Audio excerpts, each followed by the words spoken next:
Olá, muito boa tarde. Sejam bem-vindos ao nosso primeiro It's Time to Talk About deste ano de 2024. Muito obrigada a todos os que se decidiram juntar a nós nesta tarde de quinta-feira. O ITSMF Portugal arranca então este ano com Alert Readiness Framework na integração de cibersegurança ao nível empresarial. Na verdade, ao longo desta hora vamos ficar a conhecer um pouco melhor, fazer uma apresentação e uma análise desta ferramenta para uma integração eficiente da cibersegurança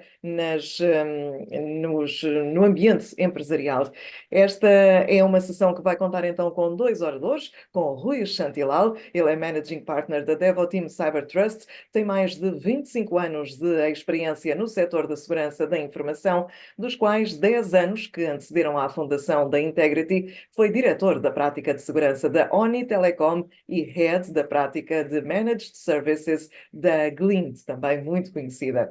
Temos também ainda Aurélio Maia, Consulting Services Director Devoteam Cyber Trust, também tem uma vasta experiência na implementação e gestão de projetos de índole tecnológica, bem como na implementação de diversos projetos e sistemas em gestão de segurança da informação para clientes públicos e privados. Portanto, conhecimento, experiência, know-how não nos faltam ao longo desta hora para ficarmos a conhecer então esta Alert Readiness Framework na sua integração de cibersegurança ao nível empresarial.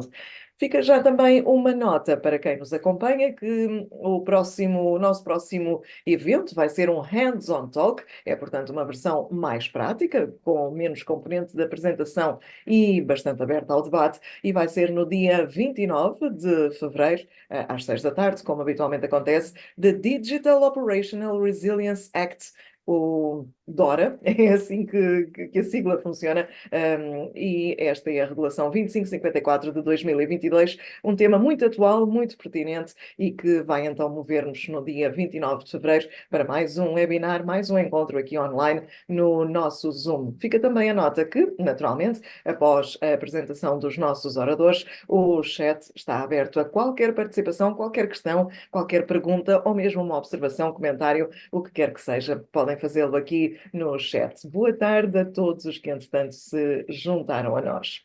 E assim sendo, passamos a palavra ao nosso primeiro orador desta tarde, é o Rui. Rui, muito boa tarde. Muito obrigada pela disponibilidade para estar aqui connosco. Vamos então ficar a conhecer esta ferramenta que tanta curiosidade está a motivar e tanto interesse. Muito obrigado. Olá, boa tarde a todos. Antes de mais nada, é com muito gosto que participamos aqui hoje, neste fórum. Agradeço desde já o convite e é com muito gosto que vamos partilhar então o que é o Alert Readiness Framework. Eu começo então, efetivamente, por fazer uma rápida introdução, dado que a Daniela já fez a minha introdução. Eu trabalho, de facto, na área da cibersegurança há mais de 25 anos.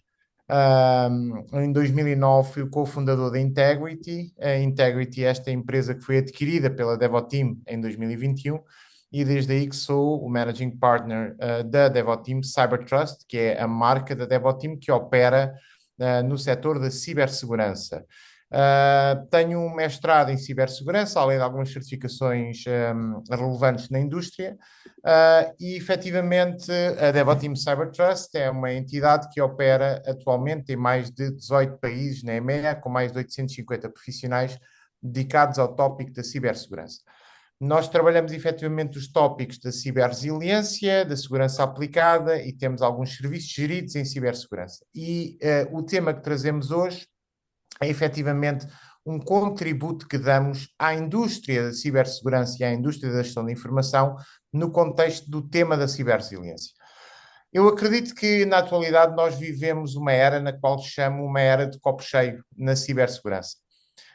E digo que é uma era de copo cheio porque, efetivamente, se olharmos para o responsável da gestão da cibersegurança, ou CISO neste caso, eu acho que ele tem o copo muito cheio e está a derramar muito conteúdo para além do que cabe no copo. E porquê?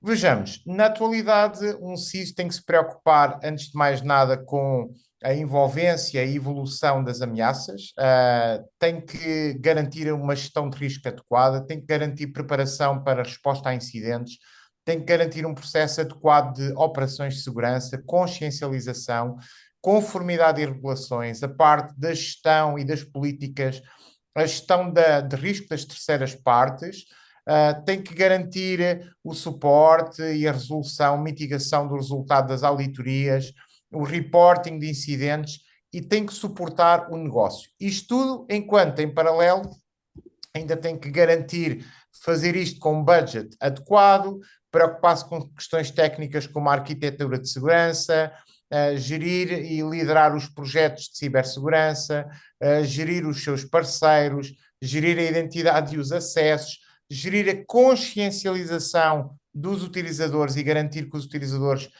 são uma parte estendida das equipas de cibersegurança, e sabemos que este é um grande calcanhar daqueles hoje em dia, garantir preparação para a continuidade de negócio, garantir que existem KPIs e métricas de cibersegurança, que acompanha as tecnologias emergentes, como é o caso, neste caso, a inteligência artificial, e que, de certa forma, existe uma integração com o Conselho Executivo e com o negócio e com a gestão, por forma também a conseguir transmitir as preocupações, receber os inputs de negócio. Portanto, é uma gestão de copo cheio, é por causa disto que eu digo que é uma gestão de copo cheio. Além de que ainda existiram muitas outras coisas que não cabem naquele slide e que eu podia despender a meia hora toda só a falar delas. Bom, a verdade é que um dos fatores que mais preocupa os CISs na atualidade é que os ataques são efetivamente cada dia mais sofisticados e mais organizados. O atacante hoje em dia já não se corresponde com aquele estigma do jovem numa cave com um boné a tomar uma Coca-Cola. Não é disso que estamos a falar. Hoje em dia, efetivamente, o cibercrime tem estado a crescer. Temos relatórios que mostram que o impacto do cibercrime duplicou em 2 anos e que também que a fonte da maioria dos ataques foi efetivamente sempre tendo em contexto a envolvência de um elemento humano e, portanto, cada vez mais o utilizador e o seu comportamento influencia o estado da cibersegurança de qualquer organização. Um facto curioso foi que existia um grupo muito bem organizado de cibersegurança chamado Conti Group, e quando se iniciou o conflito entre a Rússia e a Ucrânia, na verdade, o que aconteceu foi que este grupo desmantelou-se e foi parar à imprensa a documentação interna deste grupo. E a documentação interna deste grupo mostrou que eles tinham um departamento de recursos humanos, tinham revisões de performance e até tinham, imaginem, o empregado do mês. Isto mostra efetivamente o nível de sofisticação que hoje em dia o nível de cibercrime tem, ao nível de organização também, para além da componente tecnológica.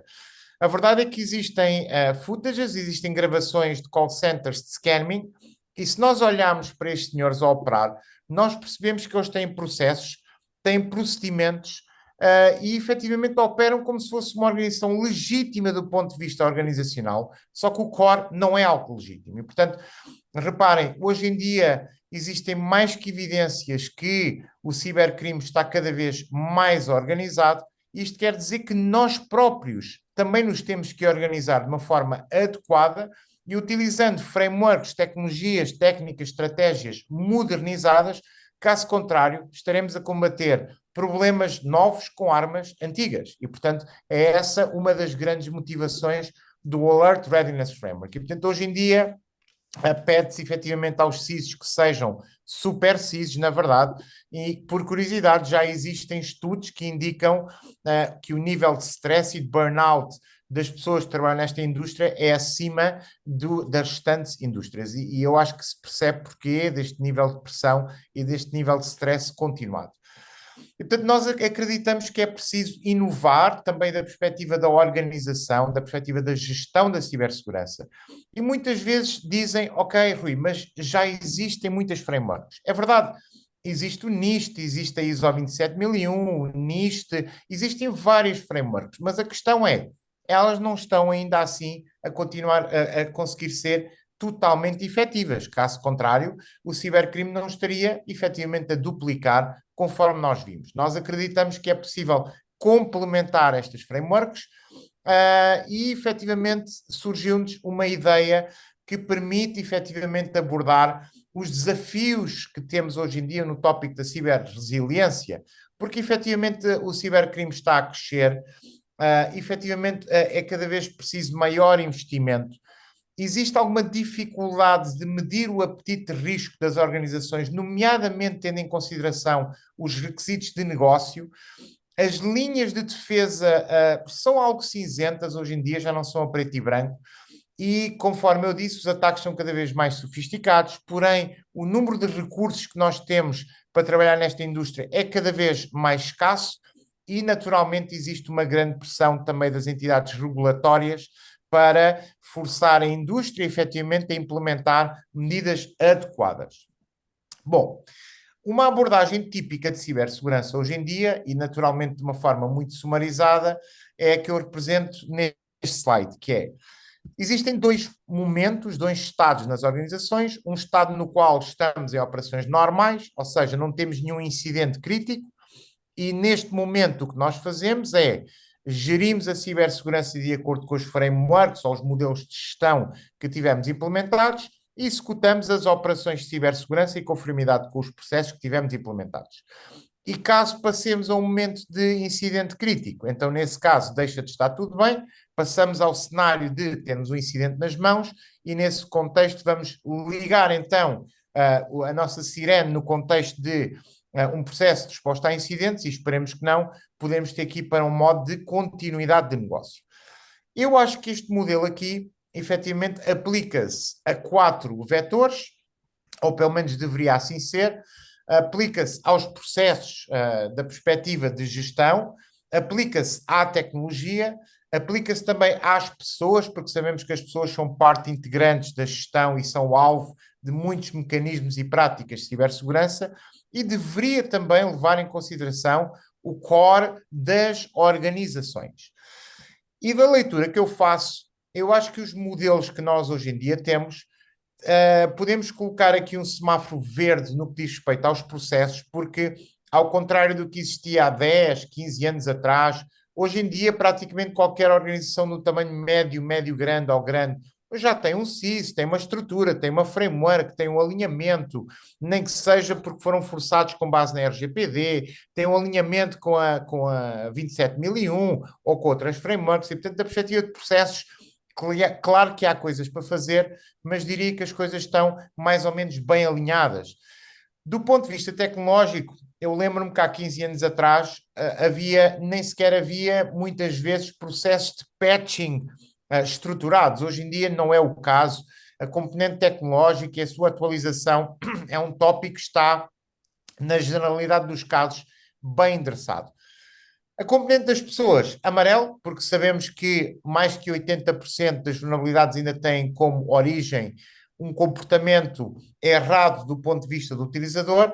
E a componente do business, eu continuo a acreditar que está a vermelho, porque eu não vejo a cibersegurança a ser estendida tanto quanto isso até ao nível do negócio. E, portanto, eu perspectivo aqui que nós temos dois problemas, na realidade, com esta abordagem típica. O primeiro foi o que eu acabei de explicar, que é o modelo atual não ser extensível até ao nível do negócio e não estar a conseguir integrar adequadamente os utilizadores, porque não se tem verificado que seja suficiente 1 ou 2 formações por ano e garantir que as pessoas estão connosco todos os dias do ano a atuar como se fosse uma extensão da nossa equipa de cibersegurança. O segundo problema é que eu perspectivo que entre o estado de está tudo bem e o estado de temos um incidente críticos, deveria existir estados intermédios, porque na realidade não existem apenas 2 estados a preto e branco. E, portanto, eu acho que é um outro dos problemas do modelo atual que há que ser endereçado. Porque imaginem que em determinada organização que alguém sabe que existem empresas com perfil similar na mesma geografia que estão a ser atacadas por um determinado grupo. E, portanto, eles neste caso deveriam ficar em alerta, mas a verdade é que com o modelo atual não há um incidente, logo está tudo bem. Mas a verdade é que na prática não está tudo bem, porque temos que estar preparados, porque sabemos que há um movimento que não é usual, não é? E, portanto, há 2 situações para serem endereçadas. E o mindset, efetivamente, é robustecer as organizações. A própria McKinsey diz que os CISOs necessitam de criar uma cultura de ciberresiliência, e isto quer dizer que toda a gente, desde o CEO até ao colaborador regular, entendem o seu papel na proteção da cibersegurança e no papel, qual é o seu papel dentro da organização. A verdade é que toda a gente concorda com isto, mas muitas vezes o que me perguntam é: eu concordo, mas qual é o veículo, qual é o mecanismo que eu posso utilizar para colocar este mindset no terreno? Como é que eu faço isto? Como é que eu implemento isto? Bom, e portanto é uma dúvida e uma questão muito frequente. O problema é que efetivamente o cibercrime cresce, mas a cibersegurança continua a ser vista como um tópico vertical e não horizontal. Existe um grande gap entre o mundo do CIS, o mundo tecnológico da cibersegurança, e a perspectiva como o negócio olha para a cibersegurança. A gestão envolve-se cada vez que existe um incidente, mas no dia a dia não temos veículos para o fazer, e a grande parte dos controlos preventivos, detectivos e reativos são técnicos e não são orientados ao negócio. Portanto, estes são o sumário dos problemas que nós perspectivamos. Bom, achamos que é um momento de fazer um upgrade, achamos que precisamos de uma framework que ajude os X e as organizações a fazer isto de uma forma adequada. Temos que, efetivamente, evoluir as nossas estratégias para ficarmos à frente neste xadrez. E então a ideia que surgiu foi: por que não aproveitar o mindset que outras indústrias, como é o caso da indústria militar, utiliza há décadas?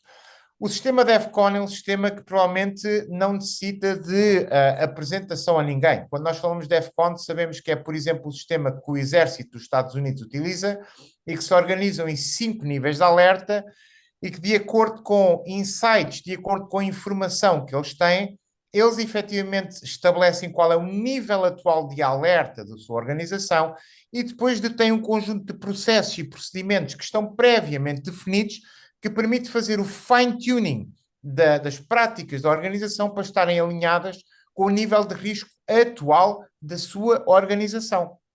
Ora, isto faz com que desde o comandante supremo até ao soldado, toda a gente saiba a determinado momento qual é o estado de alerta que está a viver e o que é esperado para si, pois deverão ter sido preparados, deverão ter sido treinados para implementar as práticas ao seu nível, no seu âmbito de atuação, que é expectável para a organização.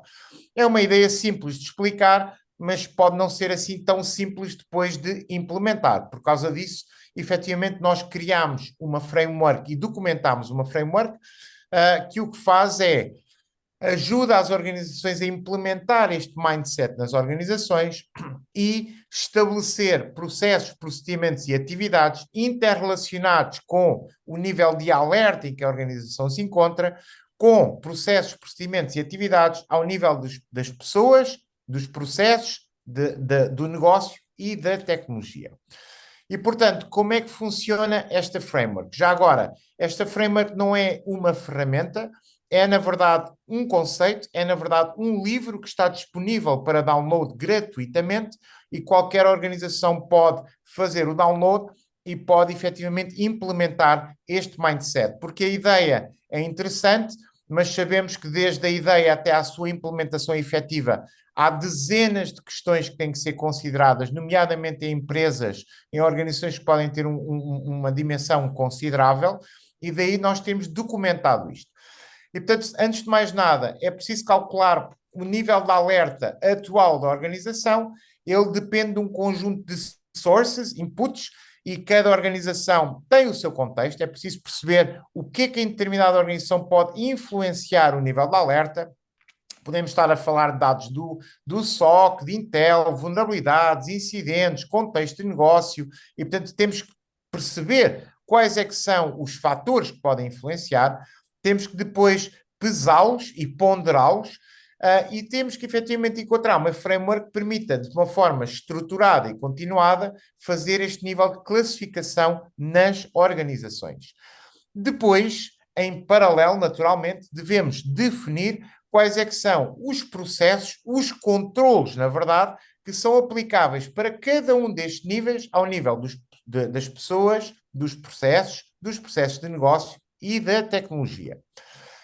Existem, de acordo com o framework, existem 2 tipos de controlos que devem ser definidos por cada nível intermédio de alerta. Nós temos os controles que chamamos controles RTP, não tem nada a ver com a estação de televisão. Estes controles dizem Reduce the Probability, são controles que têm como objetivo reduzir a probabilidade que o incidente se dê. E temos os controles RTI, que são controles que têm como objetivo reduzir o impacto do incidente caso o mesmo aconteça. Uma forma simples de olhar para esta distinção entre controles RTP e controles RTI é, imaginem os controles RTP como o sistema ABS de um carro, ou seja, permite travar de uma forma mais eficaz para evitar o embate, e são os controles RTP, e o RTI é, por exemplo, o airbag, ou seja, ok, não conseguimos evitar o embate, mas vamos minimizar o impacto do embate. Então, estes são controles RTI. E, portanto, o que a Framework sugere, e tem vários exemplos, é de controles RTP e de controles RTI para cada um dos níveis intermédios de alerta. Reparem, isto permite que uma organização gradualmente possa, à medida que o nível de alerta sobe, ou seja, que o nível de risco da organização sobe, existe um trade-off, porque a cibersegurança é uma questão de trade-off, existe um trade-off e, basicamente, existe um nível maior de controles que são implementados com o objetivo de reduzir a probabilidade da ocorrência do incidente ou reduzir o impacto do incidente em caso do mesmo ocorrer. Portanto, documentámos esta framework, tivemos a participação de um conjunto considerável de colegas do DevOps Cyber Trust em vários países, documentámos a framework, é efetivamente bastante comprehensive, no sentido em que tem uma introdução, tem efetivamente uma explicação detalhada de como e que fatores é que devem ser levados em consideração para implementar este contexto na organização, ajuda a organização depois a estabelecer um método estruturado para calcular o seu nível de alerta, dá exemplos e define controles aos 4 níveis, ao nível do negócio, ao nível das pessoas, ao nível da tecnologia, no sentido de sugerir controles RTI e RTP, e, por sua vez, ajuda também a pensar como é que uma tecnologia GRC pode ser implementada para suportar esta implementação. E, portanto, este foi o princípio, este foi o trabalho que nós executámos efetivamente. Eu fui o catalista da ideia, tive a colaboração de vários colegas, nomeadamente o Aurélio, que temos aqui hoje nesta apresentação, a quem daqui a pouco já passo a palavra. E de uma forma sumária, o que nós fazemos é ajudar a perceber qual é o scope de implementação da framework, ajudar a definir quais é que são os fatores que influenciam o cálculo. Temos que executar uma análise de risco para garantir uma cola com os controlos que vão ser identificados. Estes controlos são sempre empacotados dentro de um plano contextual e depois temos que implementar, monitorizar, atualizar ao longo do tempo, porque é disso que se trata. Qualquer framework em contínuo necessita de uma atualização. Portanto, falámos aqui dos 2 grandes contextos. Temos que calcular qual é o nível de alerta. Existe um método quantitativo e um método qualitativo de análise. Se lerem melhor a framework, vão perceber o mecanismo que utilizamos. E os planos contextuais, que contêm o scope de atuação e os controles RTP e RTI para cada um dos domínios e para cada um dos níveis de alerta. E, portanto, da nossa perspectiva, o approach adequado é existir níveis de alerta intermédios, entre está tudo bem e temos o incidente crítico, e com os controlos aplicáveis a estas 4 dimensões. Eu acredito convictamente que é uma abordagem que, por um lado, gamifica a cibersegurança e isto, no bom sentido, o que faz é consegue trazer de uma forma simples todos os utilizadores a bordo da prática de cibersegurança de uma forma continuada. Acredito que é uma forma inteligente de engagement dos colaboradores.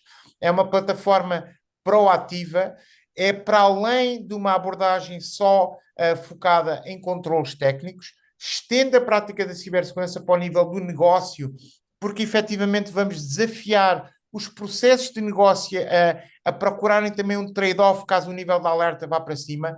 Por exemplo, podemos sugerir ao negócio reduzir o número de queries, reduzir o montante de transferências, talvez desativar alguma plataforma que não seja assim tão crítica, talvez desligar acesso de terceiras partes caso o nível de alerta suba e, portanto, é simples e efetiva, daí conseguir explicar-se em tempo recorde, acho que toda a gente percebe de uma forma clara do que é que estamos a falar, e permite unificar a cibersegurança e o estágio em que estamos dentro de uma organização.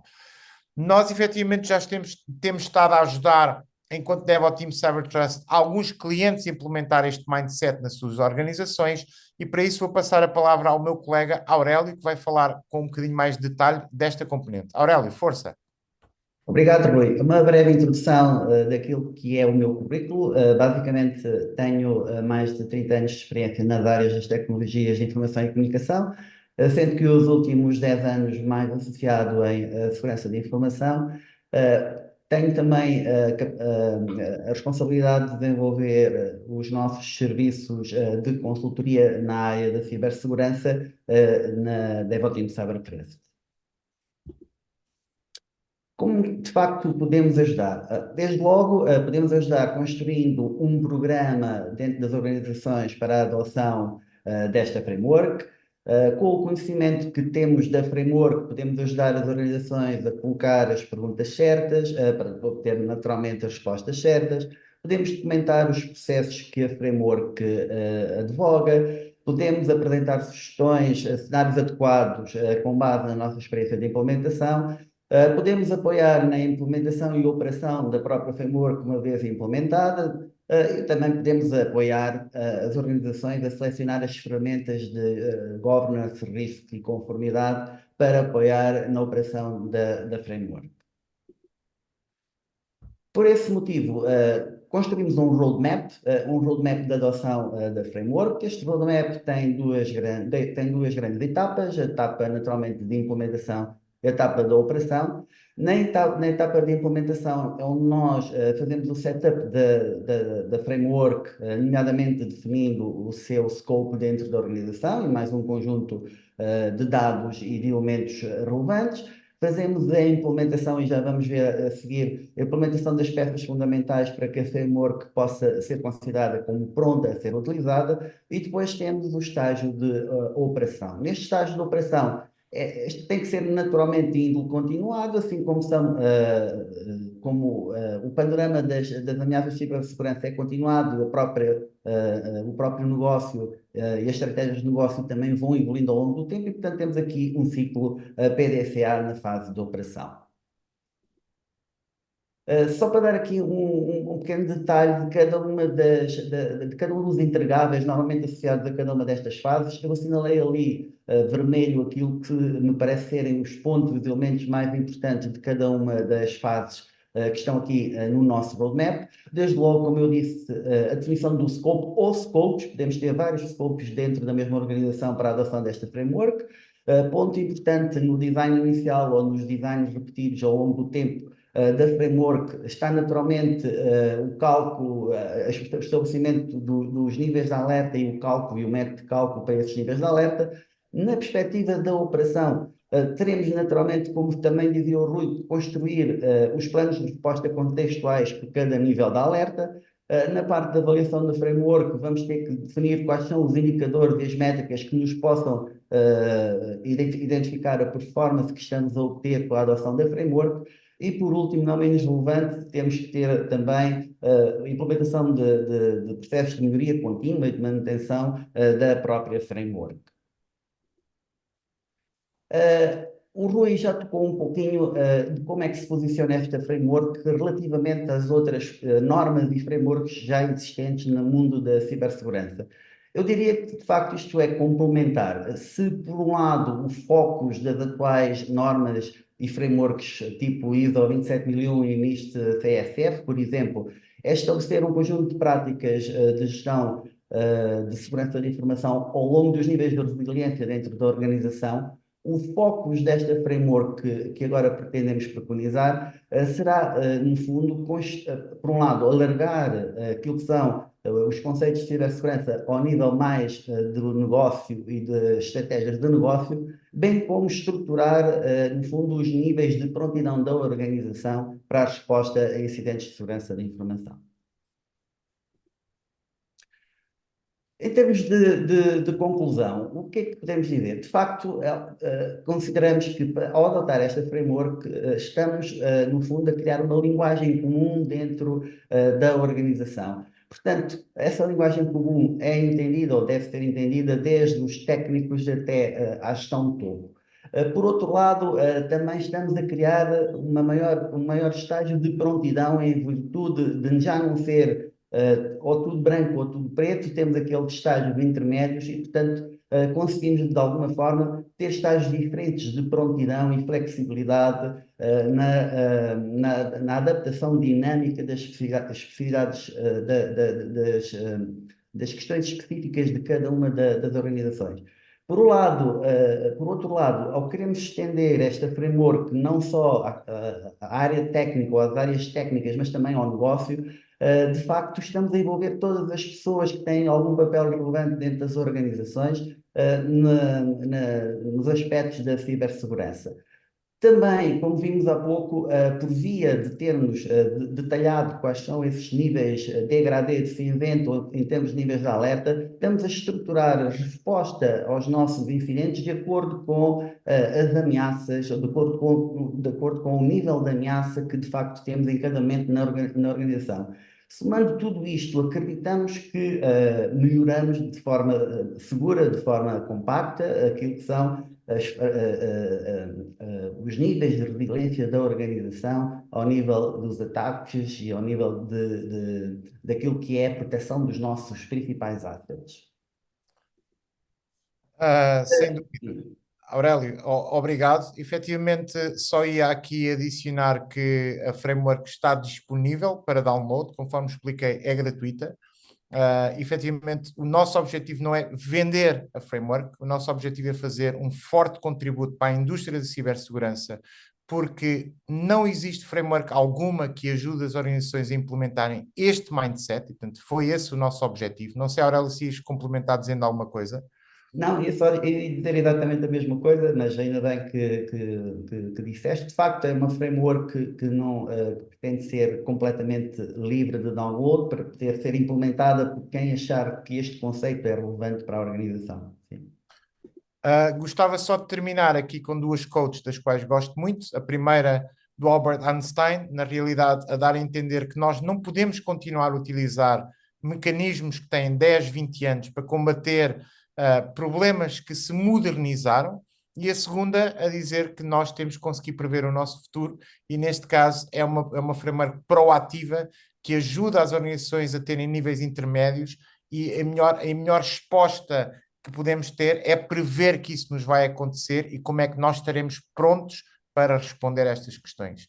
E, portanto, com isto, quero agradecer eu e o Aurélio a vós pela vossa participação, e estamos naturalmente disponíveis para questões que eventualmente entendam como relevantes. Caro Aurélio Maia, caro Rui Chantilal, muito obrigada pela vossa apresentação, que já está a motivar aqui algumas perguntas no nosso fórum, e já daqui a pouco o António Bento, da direção do ITSMF Portugal, vai moderar este espaço que nos levará então até pertinho das 7. Lançava só uma questão inicial, uma vez que, enfim, com esta ferramenta podem ajudar-se as organizações a fazer as perguntas certas e obter as respostas certas. Uma primeira pergunta seria se não faria sentido aumentar o nível de awareness para esta ferramenta, levando-a ao meio académico, apresentando-a no meio académico, nos estudantes. É uma excelente questão. Estamos efetivamente neste momento a fazê-lo. Eu, curiosamente, tive a felicidade de ir aos Estados Unidos há 2 semanas atrás apresentá-la também num contexto académico. Estamos também a criar um advisory board, que contamos também em ter pessoas do contexto académico e do contexto empresarial, porque nós entendemos que é uma framework que dá um passo importante e um contributo importante. No entanto, também compreendemos que a framework ainda é nova, que precisa de ganhar awareness, e existe espaço para melhoria, porque isto é a versão 1.0 e expectavelmente existirá a versão 1.1, a 2.0, à medida que fomos implementando, vamos identificando questões de melhoria, e contamos naturalmente com a ajuda da indústria, como deve ser, efetivamente, para que esta framework possa ser otimizada ao longo do tempo. Portanto, sem dúvida, é uma sugestão que faz todo o sentido e tem estado a ser considerado. António Bento, vamos então passar ao nosso espaço de debate, deixando só aqui uma primeira pergunta que já surgiu no nosso chat. A pergunta vem do João Marteleira, que pergunta, e não vem dirigida a nenhum dos dois em particular, pergunta se haverá falta de novas frameworks ou falta de implementação por parte das empresas. E já a seguir, o António Bento pega então na moderação. Aurélio, eu posso responder, depois se quiseres complementar, mas basicamente a forma como eu vejo eu vejo que as médias grandes e as grandes empresas, hoje em dia, seja por iniciativa própria, sejam um bocadinho forçadas pela regulação, já implementam os frameworks necessárias e muitas delas em alinhamento, por exemplo, com a ISO 27001. Agora, a verdade é que, portanto, por um lado, eu acho que existe alguma adoção de frameworks, mas a verdade é que esta framework é uma framework nova. Esta framework, nós procuramos e não encontramos nada que ajudasse uma organização que quisesse implementar este mindset à la DEFCON na sua organização a fazê-lo. E, portanto, daí temos trazido uma framework nova. Portanto, eu acho que é as duas coisas, na realidade, João, que colocou aí bem a questão. Eu acho que, por um lado, é falta de novos mecanismos disruptivos que nos façam pensar fora da caixa e que nos digam, ok, precisamos de inovar para além de rever apenas as frameworks existentes e, portanto, precisamos de algo novo e foi esse um dos motivos e, naturalmente, que é muito difícil no lufa-lufa do dia-a-dia das organizações que têm aquelas pressões todas de copo cheio que eu falei, muitas vezes elas pararem e implementarem frameworks. Portanto, eu acho que é um bocadinho das duas o problema. Eu complementaria aqui a tua resposta, Rui, se me permites. Claro. Nós, em termos da componente de consultoria da Integrity, nós implementamos ISO 27001. E implementamos e sabemos, com essa implementação, que criamos maior maturidade dentro da organização ou dentro das organizações onde implementamos ao nível das práticas de segurança. Mas também, como o Rui referia na própria apresentação, só isso não chega, não chega e temos que pensar fora da caixa. E porquê que não chega? Porque, de facto, por muito bem que estejamos organizados, os incidentes vão sempre ocorrer, teremos capacidade de responder melhor, mas se tivermos qualquer coisa fora da caixa que nos permita estar em alerta, estar em prontidão antes de responder, e é aqui o espaço desta framework, eu julgo que há aqui a complementaridade que é necessária para ter esta framework. Sem dúvida. Aliás, uma forma muito simples que eu no outro dia falava com um familiar que não é da indústria de ciber e estava-me a dizer se eu podia explicar por palavras não técnicas, palavras não do mundo do ciber. E eu disse, ok, muito simples. Imagina que acordaste hoje de manhã e que descobriste que o vizinho do primeiro esquerdo e do segundo direito, exceto tu, foram assaltados na noite anterior. Ok? O que é que vais fazer hoje? E ele disse, vou ter que pensar. Pronto, então estás em nível de alerta máximo, não é? Porque os teus vizinhos acabaram de ser assaltados. Sim, estou. Então o que é que vais fazer? Tenho que pensar. E eu disse, então esta framework permite precisamente que tu penses em antecipação e caso isso aconteça, já sabes exatamente o que é que vais fazer. Da perspectiva de comportamento, da perspectiva de controle, já sabes. É isto. E, portanto, é isto que a framework permite. E, portanto, é efetivamente exatamente o que estavas a dizer, Aurélio. Muito bem, muito obrigada pelas vossas respostas e obrigada ao João Marteleira pela questão que aqui colocou. António Bento, vamos então passar ao nosso espaço de debate que nos leva então até pertinho das 7, só dizendo que daqui a pouco, mais quando faltarem cerca de 5 minutos para o final da nossa sessão, vai surgir no ecrã um inquérito, são 2 cliques, só para percebermos até que ponto é que, de facto, estes nossos webinars, estes nossos encontros mensais estão a ir ao encontro das vossas expectativas. António, vamos a isso. Muito obrigada. Muito bem, vamos sim, senhor.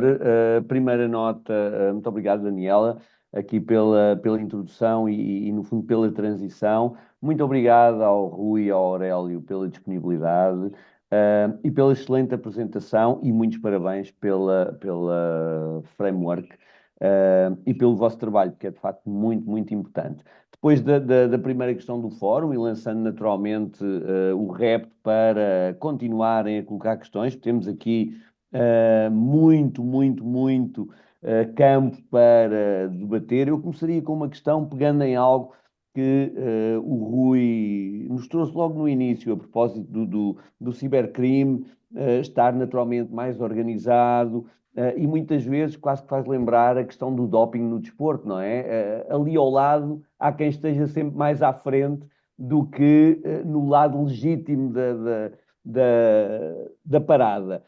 E a minha pergunta relativamente aqui à framework é, olhando para a imagem global da cibersegurança, olhando para os vários referenciais, para as várias frameworks, como é que nós conseguimos efetivamente diferenciar esta face ao que existe, não só no sentido de complementar, mas sobretudo de acrescentar valor, para conseguirmos ir estando a par ou mais à frente quem está do lado não legítimo. Portanto, o que é que esta framework efetivamente traz de diferenciação e como é que nós vamos conseguir implementá-la, massificá-la, disseminá-la no meio empresarial, no meio organizacional? Muito bem, obrigado pelas suas palavras quanto à apresentação e ao trabalho e obrigado pelas duas questões. Bom, eu penso que hoje em dia um atacante, assim como quando uma organização faz um investimento, tem um return on investment na sua cabeça, um ROI, o atacante também o tem. E o retorno de investimento, a forma de retorno de investimento do atacante é o tempo que ele investe em determinada ação vezes a probabilidade de sucesso, ok? Portanto, é o retorno que ele pode obter menos o custo. E o custo do ataque depende do tempo investido, dos recursos investidos e da probabilidade de sucesso. E, portanto, a verdade é que com esta framework, o que nós estamos a fazer é reduzir a probabilidade de sucesso do atacante. Ou seja, estamos a minimizar o retorno de investimento no atacante. Estamos a desmotivar o atacante a apostar em nós, basicamente. E porquê? Porque enquanto que as frameworks hoje em dia têm um nível estático de controlos, esta framework permite que os controlos sejam fine-tuned à medida que o nível de alerta sobe. Eu vou dar um exemplo. Imagine que numa organização que a política de backups diz assim, devemos fazer backups semanais. Por exemplo, vamos imaginar. Mas se o nível de alerta sobe, então talvez não podemos fazer backups semanais. Se calhar temos de fazer backups diários, ou se calhar backups horários. Mas, por outro lado, se o nível de alerta não sobe, o custo para fazer backups diários também é muito alto. Vou dar outro exemplo. Imagine o nível de detalhe de logging de uma organização. O nível de detalhe de um logging de uma organização está configurado para normal. Nunca está ao nível de logging máximo, porque ocupa muitos recursos do sistema. Mas se o nível de alerta está muito alto, então talvez temos que fazer fine-tune e aumentar o nível de logging, para o caso de haver um incidente, temos maiores evidências. Mas, por outro lado, também não faz sentido que o nível de logging esteja sempre no máximo, porque o cost-benefit não compensa. Ou seja, o que isto permite, isto também da perspectiva de negócio. Imagine, por exemplo, que nós sabemos que o nosso nível de alerta está mais alto.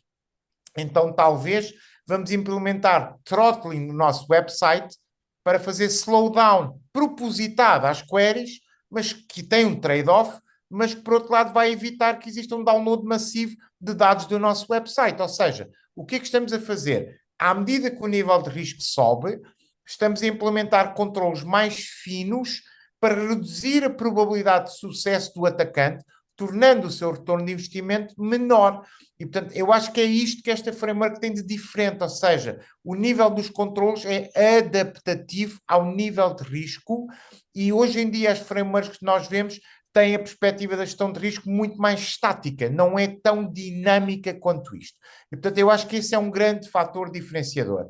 A forma de disseminar a framework é fazer o que nós estamos a fazer aqui hoje, é continuar a divulgar, é termos um forte advisory board, é termos implementações com sucesso, é termos use cases, porque conforme eu referi, eu trabalho na indústria há mais de 25 anos, no estágio de maturidade que eu tenho hoje em dia, eu sinto como dever de missão dar o meu contributo no contexto da arena da cibersegurança. E, portanto, este é o nosso contributo. Dir-me-á, mas existe uma componente de negócio? Claro que existe. O nosso negócio é ajudar os nossos clientes a implementar. Mas a framework é gratuita. Se o cliente quiser fazer download e implementar a ele, eu fico feliz porque é mais alguém que está a tirar partido, é mais alguém que vai contribuir para a evolução, é alguém que vai dar input sobre a framework, e portanto, esse é o grande drive. Portanto, acho que a disseminação tem que acontecer de uma forma natural e naturalmente nós também temos feito esforços no sentido de disseminar. Eu tenho feito apresentações quase diárias da framework em clientes que nos pedem informações e portanto eu acho que é fazer o caminho das pedras, como costumamos dizer, não é? Muito bem, Rui, muito obrigado. E toca já aqui num ponto também muito interessante, que é, no meu entender, a capacitação nas organizações das equipas que já lá estão e que podem, no fundo, aceder, como diz, de forma gratuita, a uma framework destas, que considero bastante poderosa. E a minha pergunta, tentando ir direto ao alvo, é o que é mais crítico? Como é que se pode começar, por exemplo, a capacitar um conjunto de profissionais que até já utilizam outro tipo de referenciais, outro tipo de metodologias? Como é que nós fazemos aqui esta integração? Que isto, no fundo, é claramente integração com um mundo que já existe, não é? Portanto, há rodas que já estão inventadas e nós queremos trazer aqui algo que ajude efetivamente a dar mais solidez a essas rodas e aos sistemas como um todo. Rui, posso tentar responder a esta? Claro que sim. Basicamente, quando falamos naquilo que já esta framework tem aquele aspecto de complementaridade. E porquê? Porque nós não queremos reinventar as rodas que possam existir na organização, que já combatem e já são apropriadas para minimizar os riscos de segurança de informação e cibersegurança nas organizações. O que nós pretendemos fazer é dar a tal dinâmica adequada a um conjunto de controles, a formação adequada e a capacitação adequada a um conjunto de pessoas, alargando o espectro de atuação destas frameworks, não só aos níveis técnicos, quanto também ao nível do negócio. Portanto, não estamos a falar de reinventar a roda, estamos a falar de dar dinâmica, mais dinâmica, às rodas que já existem nas organizações, sendo que as rodas são naturalmente as ISO 27001, as NIST e outras quaisquer frameworks. Muito bem, muito obrigado, Aurélio. Muito obrigado. Efetivamente, penso que temos aqui um campo bastante rico para explorar e revejo muito naquilo que disseram, porque as rodas estão inventadas, os profissionais conhecem as rodas, por vezes têm que mudar de pneus, às vezes até de rodas, outras vezes precisam ali deste complemento para otimizar as rodas que têm. É isso mesmo. Muitas vezes não precisam de estar a mudar. Muito bem, continuando, há aqui uma questão que naturalmente é um tema, ele já não é quente, não é? É um tema que já entranhou nos últimos anos, que é o da inteligência artificial e, portanto, não se para ao vento com as mãos, não é? Como se diz. Contem-nos como é que efetivamente está a ser e será a coabitação aqui da framework e onde é que poderemos retirar ainda mais potencial com a utilização destas novas soluções de inteligência artificial, etc., que vão continuar a estar por aí cada vez mais desenvolvidas e para nos ajudar cada vez mais, apesar dos seus riscos, mas lembrando que os índios também mandavam setas ao cavalo de ferro, não é? Quando apareceu o comboio, portanto isto acontece em todo lado. Mas, e sempre é uma invariante, desde que o humano é humano. Mas, de qualquer forma, como é que podemos efetivamente potenciar ainda mais aqui a nossa framework? Olha, eu posso adiantar antes de mais nada que a inteligência artificial, neste caso a generativa, já nos ajudou porque ela foi utilizada para documentar de uma forma mais rápida a própria framework e existe um disclaimer na framework a dizer precisamente isso. Portanto, ela já nos ajudou.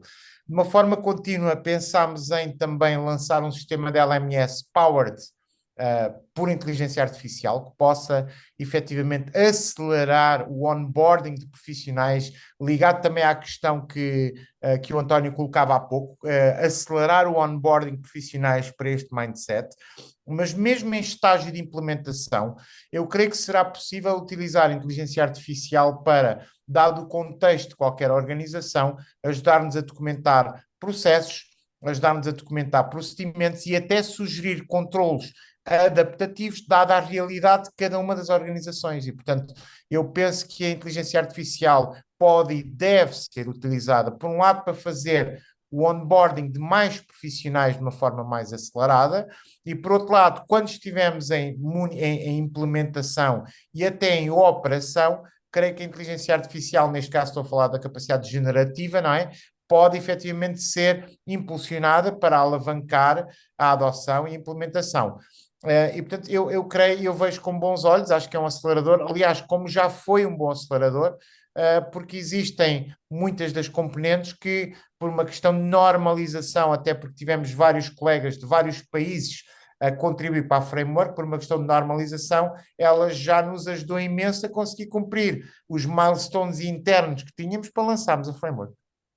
Eu complementaria também aqui, Rui, a tua resposta na seguinte perspectiva. Uma das grandes componentes desta framework é conseguir selecionar as fontes de informação próprias, e as mais capacitadas para alimentar o nosso modelo de alertas.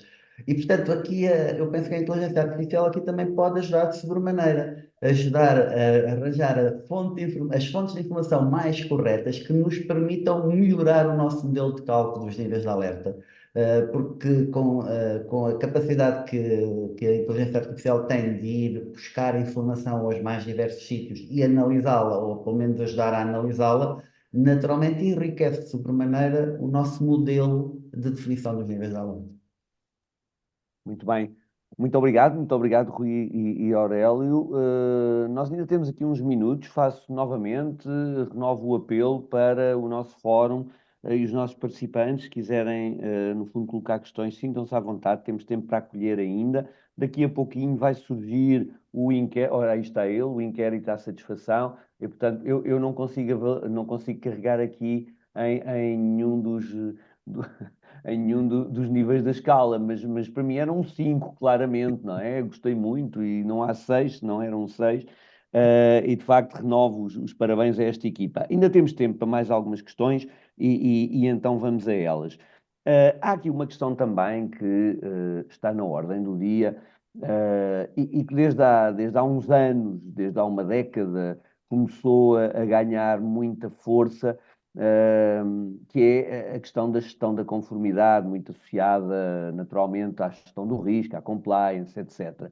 E cada vez mais a conformidade, em sentido lato, tem mais peças do puzzle. E, portanto, a minha questão é: nós temos aqui uma framework que, até pela sua designação, nos prepara para responder. Eu iria aqui um bocadinho a montante. Como é que nós, a partir da framework, podemos, no fundo, alimentar e ajudar a gestão da conformidade, nomeadamente com as análises de tendências, nomeadamente com a identificação de padrões, nomeadamente com histórico de dados, etc., cruzando também com a inteligência artificial, mas como é que nós podemos colocar melhor ao serviço da gestão da conformidade esta ferramenta que tem muito poder, é muito poderosa e muito útil? Queres avançar, Aurélio? Queres que eu avance? Eu dou o mote e depois, se quiseres complementar, mas basicamente um dos capítulos da framework tem a ver exatamente como tirar partido de ferramentas de governance, risk and compliance, eh, pela adoção não só desta framework, como com outras peças, outras rodas dentadas que já existam na organização. E, de facto, nós consideramos que a adoção desta framework e a potenciação desta framework é tanto melhor quanto a capacidade que nós tivemos de adotar esse tipo de ajudas, de ferramentas de governance, risk and compliance, que nos permitam interrelacionar aquilo que são estes controles adaptativos da framework, aquilo que são estas políticas, estes processos que estamos a criar, com os outros que já existem na organização, porque acreditamos que a inter-relação dos vários referenciais e a capacidade que nós temos de, a partir daí, construir as métricas de performance, como víamos, nós vamos ter que ter uma avaliação de performance da framework. E essa avaliação de performance pode não só avaliar a performance dela própria, quanto da relação com os outros níveis de compliance que são obrigatórios na organização. E, portanto, ia um pouquinho por aí esta componente. Não sei se quererás complementar, Rui. Não, sem dúvida, estou de acordo e até complementando aqui um bocadinho, também agarrando pela questão que o António coloca por outro ângulo, que é, vamos lá ver, qualquer regulação, efetivamente, tem como propósito, independentemente do que lá esteja escrito e da forma como esteja escrito, tem como objetivo um conjunto de princípios que devem ser levados em consideração pelas organizações, nomeadamente existir uma organização de cibersegurança, garantir que existe no coração da cibersegurança um processo de análise de risco e que existem controles que sejam adequados às organizações face ao seu contexto. E, portanto, estes princípios que eu acabei de falar estão totalmente alinhados com a framework, ou seja, a framework poderá ser efetivamente uma evidência claríssima que uma organização é proativa, que detém processos estruturados de análise de risco e que detém controlos mais que adequados, porque uma coisa é já ter controlos adequados em 2 estados, está tudo bem, ou estamos em incidente, outra coisa é ter em estados intermédios, não é? Eu gostava de referenciar um artigo, por exemplo, dando como exemplo um artigo do RGPD, com a qual as entidades têm que estar em conformidade. Existe um artigo da RGPD, que é o artigo 32, basicamente, que diz, tendo em conta o estado da técnica, os custos de implementação, a natureza, o âmbito, o contexto e o fim do tratamento, neste caso dos dados, bem como os riscos de probabilidade e gravidade variável para os direitos e liberdades das pessoas singulares, o responsável pelo tratamento implementa medidas técnicas e organizações adequadas para garantir um nível de segurança adequado. Repare-se que a palavra adequado aparece 2 vezes na mesma frase, não é? E isto é de propósito, ou seja, que as entidades implementam efetivamente medidas adequadas e com nível de segurança adequado. Isto quer dizer que estamos a falar de análise de risco e, essencialmente, análise de risco adaptativa. Porque quanto mais adequados estiverem os controlos ao momento atual da organização, mais alinhados estão. Portanto, eu vejo que uma entidade que se interesse e que faça uma implementação deste tipo estará mais que colada para, com naturalidade, responder à componente do compliance. Queria só acrescentar aqui uma questão, que é o seguinte. A minha carreira iniciou-se de uma forma técnica e eu adoro o conceito da conformidade como resultado da operação. Eu acho que é muito ineficiente uma organização investir para estar em conformidade. Apenas. Eu acho que é importante nós investirmos para estarmos seguros, que por sua vez representa conformidade. E, portanto, eu acho que implementar uma framework deste tipo resulta naturalmente em conformidade, que eu acho que é a forma mais eficaz e mais eficiente de investirmos em conformidade. Muito obrigado, Rui e Aurélio. Temos aqui ainda tempo, temos 2 minutos e, portanto, vamos fechar. Eu disse que isto ia passar depressa. Quando a conversa é boa e é agradável, entretanto, temos aqui, deixem-me só ir aqui ao nosso fórum. O João, obrigado, João. O João Marteleira está aqui já com uma segunda intervenção e é muito bem-vinda. Vamos então, nós damos sempre preferência ao fórum. O mindset é importante pelo que observa, a importância da cibersegurança para o colaborador na empresa não é muito elevada. Como levar o colaborador a encarar de forma séria o tema usando a framework? Esta é uma questão, permitam-me só, porque eu tinha aqui uma nota. Obrigado, João, porque eu já há bocadinho na sua primeira questão ia também, tinha aqui uma nota preparada para complementar. É mesmo isto. Quando nós, fazendo aqui um paralelo, quando nós saímos de casa, todos nós, não é? Quando saímos de casa, sabemos que devemos deixar a casa pelo menos, a nossa porta e o acesso à casa, pelo menos bem fechadinho, não é? Quer dizer, ou temos lá 2 Rottweilers ou 2 Dobermans, ou então fechamos, em alguns casos temos o alarme, etc. Portanto, isso está entranhado. E é uma coisa que não se estranha, não é? Ao contrário do que diz o poeta, aqui não foi o caso de primeiro estranha-se, depois entranha-se. É uma coisa que nasce connosco. Aqui, como o João coloca muito bem, a questão da importância da cibersegurança não parece ser algo que nasceu naturalmente, sobretudo porque nós vivemos num mundo onde coabitam vários, inúmeros mindsets, não é? Quer dizer, temos aqueles que atravessaram tudo e mais um par de botas portanto, isto é novo e se calhar até estão mais vigilantes. Os que são nativos e muitos deles acham que isto é tudo normal portanto, navegam neste mundo muito mais descontraídos. Temos de tudo. E esta questão do João é muito interessante, que é, e fechamos por aqui, são 19 horas, mas penso que é uma ótima forma de encerrar. No fundo, como é que nós, atendendo às culturas organizacionais, às culturas de países, como dizia o Drucker, que foi tão bem citado aqui, a cultura engole tudo ao pequeno almoço, não é? Ou seja, na prática, a cultura engole a estratégia, engole a gestão, engole tudo. Portanto, como é que nós podemos efetivamente ser melhores, utilizar esta framework excelente e que tem um potencial muito grande, como é que nós podemos ser melhores trabalhando aqui a montante, que é na raiz que a gente vai ter que trabalhar isto. E Muito obrigado. bem. É uma excelente questão. Obrigado, João. Obrigado também, António, por enquadrá-la tão bem. Sabem, eu tenho uma convicção de porque que é difícil de fazer o engagement do colaborador na cibersegurança a todo o tempo. Primeiro, porque eu costumo dizer que os colaboradores não são encartados em cibersegurança. Nós estamos a falar com colegas que são da área financeira, da área do legal, da área de negócio, da área de marketing, que eles não são encartados em cibersegurança. E o problema, esse é um dos problemas. Mas o problema maior é que, se pensarmos bem, a segurança é incómoda. A segurança é sempre um trade-off. Repare no seguinte: não era fantástico que todos nós não tivéssemos que nos preocupar com as chaves de casa, que a porta estivesse sempre aberta? Não era fantástico que não tivéssemos que perder tempo a fechar a porta e fechar a porta, abrir a porta e fechar a porta? A segurança é sempre um trade-off. A segurança é incómoda. E quando nós estamos a falar com alguém que não é encartado e estamos a colocar medidas que os vão trazer-lhes algumas pequeninas dificuldades em prol da segurança, mas que os separam do seu final do dia, que os separam da sua missão, é normal que estas pessoas vejam isto como uma forma incómoda, não é?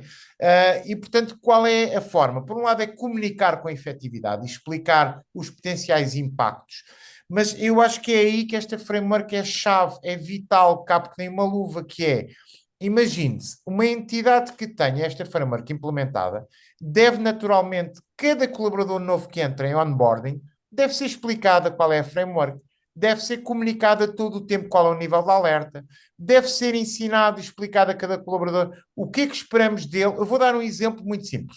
Se alguém fizer um cruzeiro alguma vez, há de perceber que quando faz um cruzeiro tem um onboarding e é-lhe dito assim: olha, se estivermos em alerta verde, podes passear pelo navio todo.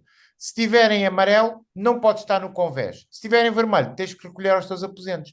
É fazer isto para todos os colaboradores quando são onboarded e também é ter, da perspectiva contratual, pedir, incentivar ao colaborador que ele tem que estar em conformidade com as normas e que tem que estar em conformidade com as práticas que são pedidas para com o nível de alerta da organização. Portanto, é comunicar, e acho que esta framework é chave, principalmente chave no que diz respeito às pessoas. Nós acabamos de lançar hoje um white paper sobre o Alert Readiness Framework que chama-se People First. E, portanto, endereça precisamente esta questão. Eu acho que temos que começar pelas pessoas, não é? Muito bem. Aurélio, alguma nota ainda? Temos tempo. Não, acho que o Rui neste aspecto disse tudo, disse tudo. E de facto este aspecto da comunicação e sobretudo da gamificação da segurança por via de em cada momento saber o nível de alerta. Portanto, eu sei o meu papel, o meu colega do lado sabe, o colega do primeiro andar também sabe o seu papel, cada um de nós saberá o seu papel em função do nível de alerta dentro da organização. sendo que isso tem que ser comunicado mesmo logo desde o início, desde Eu que gostava, o eu gostava de colaborador entra. acrescentar só uma coisa. Nós temos um cliente que se interessou bastante pela framework e, como eu expliquei, a framework implementa os níveis de alerta e depois define controles à dimensão das pessoas, dos processos, do negócio e da tecnologia. Este nosso cliente disse: eu só quero definir controles para as pessoas.